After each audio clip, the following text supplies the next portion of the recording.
어떤 투자를 해보셨어요? 투자를 한 거는 부동산도 당연히 있고 주식도 당연히 했고 원자재 선물 투자를 많이 했고 외환 선물도 조금 했었고 주로 성과가 많이 난 쪽은 주식이랑 원자재 선물이었고 특히 원자재 선물이었던 것 같아요. 레버리지를 크게 썼으니까.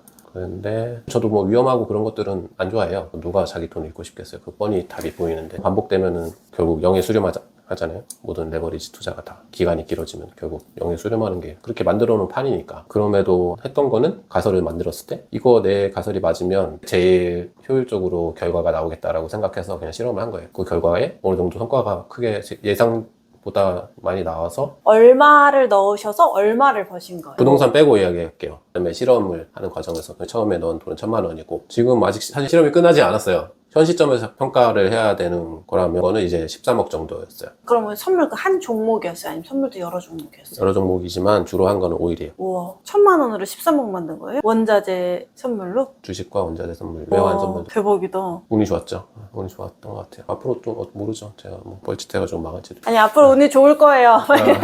선물은 되게 약간 빨리 치고 빠져야 되는 시장 아니에요?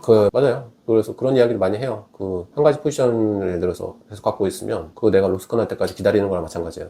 레버리지가 크니까. 몰랐던 건 아닌데 이건 실험이기 때문에 내 생각이 맞다면 이거 이렇게 했을 때 가능하겠다 싶어서 해봤는데 된 어떤 경제 습관을 갖고 계신지 궁금해요. 평소에 여러 가지 생각하는 걸 좋아하는 편이고 궁금한 게 생겼을 때 스스로 이제 납득이 될 정도까지는 파고 드는 편이고 그런 과정들을 하면서 인사이트를 정립해 나가는 것 같고 뭐 만약에 이렇다면 이거를 이용해서 뭐 돈을 벌 수 있을까 아니면 이걸 경제적으로 적용해 보면은 이렇게 될까 하면서 실험들을 개인적으로 해보는 편. 재테크나 자산관리 관심을 갖게 된 계기가 있었어요. 사실 뭐 우리나라에서 태어나가지고 아무도 돈에 관심 없이 살기는 힘들 것 같아요. 돈을 벌기 시작하면서 이제 내 돈을 어떻게 사용을 해야 될까? 내가 뭐 미래를 그릴 때 어떨 때 돈이 얼마나 필요하겠다 이런 생각들을 하다 보면은 아무래도 돈이 더 있으면 좋겠다는 생각들을 하게 되고 현재 내 여건 내에서 최선의 방법을 찾으려고 항상 했던 것 같고 또 구체적으로 말하면은 군 생활 동안에 약간의 종잣돈을 모아서 전역을 했어요. 그때는 뭐 다른 선택지가 없어요. 자취를 어차피 하니까 그 돈으로 보증금 내고 월세를 할 수도 있고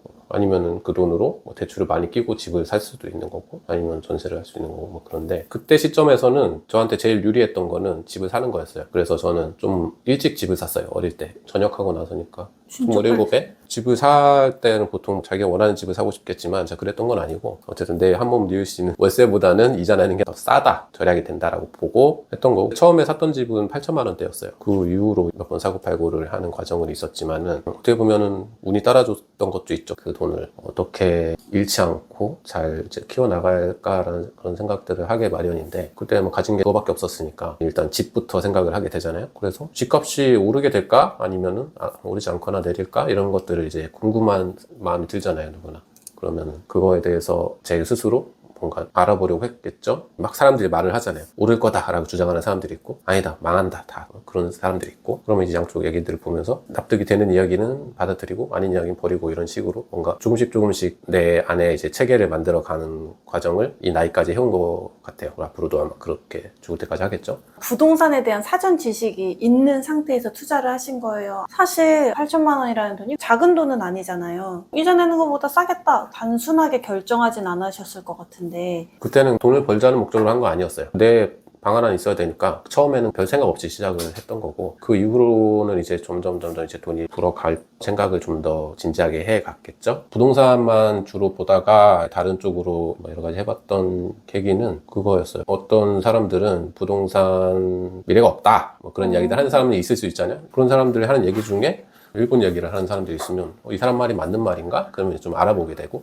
일본에는 옛날에 이랬구나. 그럼 우리나라는 뭐 비슷한가? 비슷한 뭐 조건인가? 그런 것들을 답을 스스로 찾아가다 보면은 그 과정에서 이제 여러 가지 또 다른 것들도 알게 되는 것도 있고 제가 항상 궁금한 거는 결국은 어떻게 하면 돈을 벌겠다기보다는 세상이 어떻게 돌아가는지가 궁금하고 뭔가 세상의 이치라고까지는 하면 너무 거창하고 지금 이 사회가 어떻게 돌아가는구나 뭐 그 정도 궁금해하면서 이해하려고 노력해가는 과정에서 나름대로 자기만의 이론을 만들 수도 있잖아요. 그럼 이거 이렇게 돼서 이렇게 되나? 실험해보자. 그래서 이제 투자를 좀 여러 방향으로 하기 시작했어요. 근데 그 그 1,000만 원을 분산으로 하신 거예요? 아니면 몰빵 하신 거예요? 처음에 1,000만 원 주식만 했어요. 주식으로 한 5천 정도가 됐고, 이제 좀 더 자신감을 갖고 이제 발을 넓힌 거죠. 내가 생각했던 게 맞다면 여기에 투자하면 잘 될 것 같다라고 한다면 선물 쪽의 도구가 위험하지만 다 망할 수 있지만 더 효율이 나겠다 싶어서 했죠. 주식에서 있던 돈을 분산을 해서 했고, 처음에 잘 돼서 신나서 그러다가 망했죠. 그러고 나서 선물 쪽에 투자하던 거는 망하고, 당연히 뭐 그런 판이니까. 그러고 나서는 다시 시작한 거예요. 주식으로 남아있던 돈을 가지고 다시 반반 쪼개서 이쪽 투자하면서 동시에 이쪽도 투자하고 하는 과정을 짧게 한 건 아니에요. 몇 년 걸렸어요. 몇 년 동안 계속 하면서 거기서 생존해 온 것만으로도 좀 잘했다고 생각해요. 근데 그 과정에서 한번 운이 좋은 일들이 연결이 되면서 연쇄적으로 생기면서 그런 결과가 있었고, 아무래도 저도 무서우니까 계속 큰 돈을 위험한 데 투자하지는 않고 있고, 망해도 만족할 만큼 분배를 해놓고 계속 하고 있습니다. 그럼 망해도 만족할 만큼의 그 비율은 어떻게 돼요? 고위험에는 아주 적게 넣었고요. 선물 쪽은 아주 적게 넣었고, 몇 프로? 10% 안 되게. 대부분 지금은 주식입니다. 주식과 부동산은 그냥 논외로 하고. 주식은 종목을 선정할 때 어떤 기준이 있으세요? 주식을 선정하는 기준은 목적 자체가 저희는 경영을 하는 사람도 아니고 거기 무슨 의결을 하려고 하는 사람도 아니고 그냥 싸게 사서 비싸게 팔고 싶은 거잖아요. 돈을 벌고 싶고. 좋은 회사의 주식을 사는 것보다는 싼 회사의 주식, 저평가되는 걸 찾으려고 해요. 어떻게 해요? 저평가를 어떻게 찾아요? 그래서 그게 중요하죠. 어떤 것은 저평가고 어떤 것은 적정한 평가를 받고 있고 어떤 건 고평가를 받고 있냐라고 하는 거. 제 생각이에요. 답이 아니니까.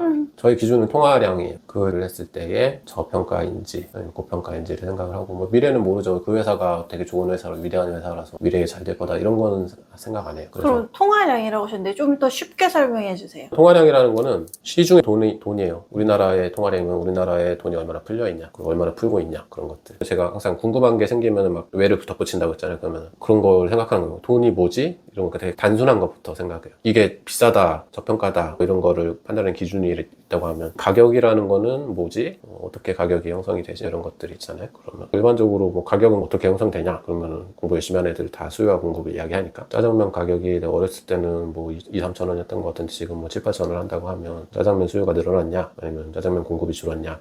그건 또 아닌 것 같고, 그럼 왜 그러지? 짜장면 가격은 왜 올랐지? 물가는 왜 오르지? 이런 것들을 생각하다 보면 결국 통화량이라는 거를 다 결국 거기에 도착을 하죠. 그 개념에. 결국은 그 통화량이 뭐 늘어나면 모든 물건의 가격이 오르는 거고, 물건의 가격이 올랐다기보다는 돈의 가치가 떨어진다는 건 다들 알잖아요. 통화량이 과거로부터 지금까지 이만큼 늘어난 거는 자료가 나와 있는데, 이 주식은 왜 이 회사가 망하는 회사도 아니고 멀쩡히 잘 있는 회사인데 왜 짜장면 가격은 올라가는 동안 이 회사 주식은 안 오르지? 이런 것들을 알아볼 수 있잖아요. 이유가 있는 회사도 있고, 그 이유가 뭔지를 알아야 내 돈을 투자하죠. 그런 것들을 이제 따져보기 던 거예요. 통화량 대비 회사는 주식은 물가를 안 따라 올랐다, 따라 오르지 않았다. 그러면은 이유를 알아보고 저평가인 거고, 이 회사가 망한 회사라서 주식이 싼 게 아니다 라는 판단이 들면은 투자하는 편이에요. 그 회사가 앞으로 잘 될 거다, 그런 거 미래를 예측해서 하는 게 아니고 그냥 원래 제 값만 받을 정도만 돼도 이 정도는 수익이 나겠다 싶을 것들을 골라요. 그래서 기간을 어떻게 보면 좀 길게 둬야 되죠. 그 통화량이라는 것이랑 비교를 할 때도 굉장히 긴 기간으로 봐요. 저는 주식을 차트를 본다고 하면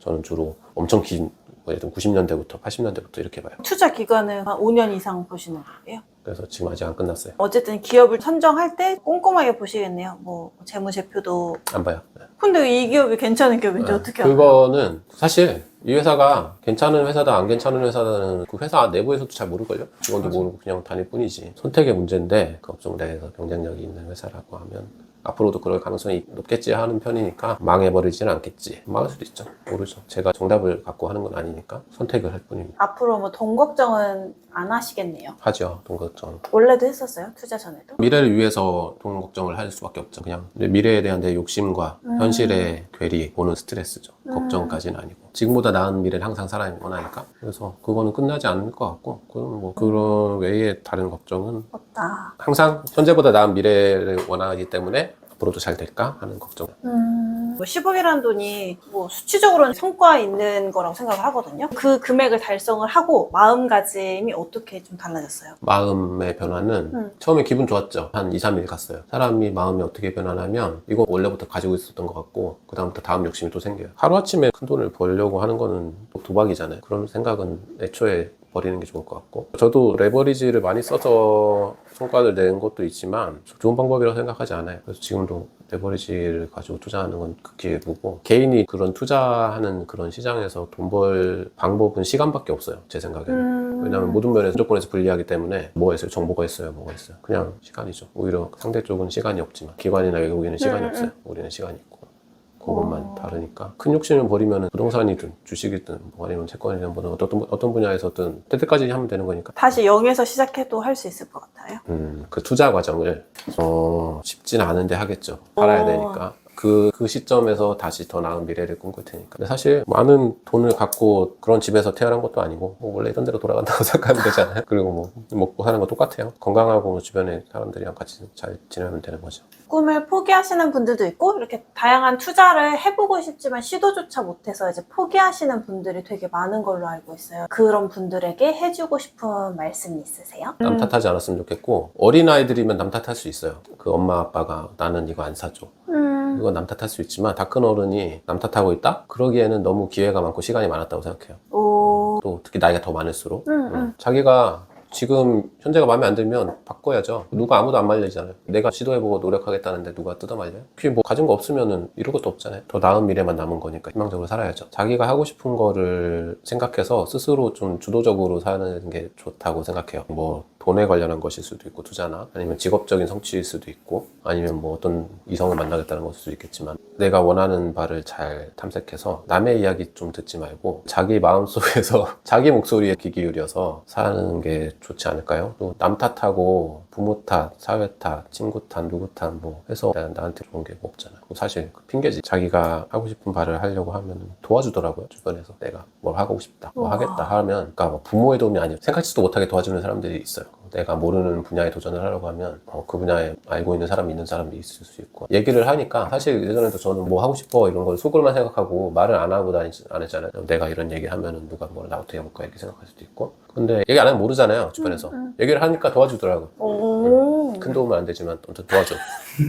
뭔가 반전이 있어요, 얘가. 도전을 해보는 필요가 있다고 생각해요. 그리고 해보고 안 되면 될 때까지 하든지 아니면 뭐 길을 바꾸든지 할 수 있겠지만 어쨌든 현재보다 나은 거를 희망적으로 해야지 뭐 그거 어떻게 해요. 내 인생 아무튼 남 탓하지 않고 자기 삶의 주인이 되어야 된다고 생각해요. 그리고 남 탓하기에는 우리나라에서 태어나서 자란 사람들이면 전 세계적으로 크게 봤을 때는 너무 좋은 조건에 있으니까 지구인 중에 상위권으로 태어났다고 보거든요. 좋은 조건에서 좀만 잘못했으면 북한에 태어났을 텐데 그러니까 남 탓하지 말고 자기가 하고 싶은 거 충분히 펼칠 수 있는 사회니까 자기가 뭘 원하는지 잘 생각해서 자기만의 길을 만들면 좋을 것 같아요. 남은 나한테 별로 관심 없어요. 남의 시선을 너무 두려워하지 말고 내가 하고 싶은 거 해보고 결과도 책임도 내가 지도록 엄마가 이거 하랬잖아 이거는 좀 그렇죠. 자기 삶을 자기가 원하는 대로 만들어갈 수 있는 건 재밌잖아요. 어떤 결과가 나오든 건강만 하면 뭐든지 다 할 수 있다고 생각해요. 결론은 건강하자. 건강하면 항상 기회가 널려 있고 내가 몰라서 그렇지 기회는 항상 있고 특히 또 위기 속에 기회가 있더라고요.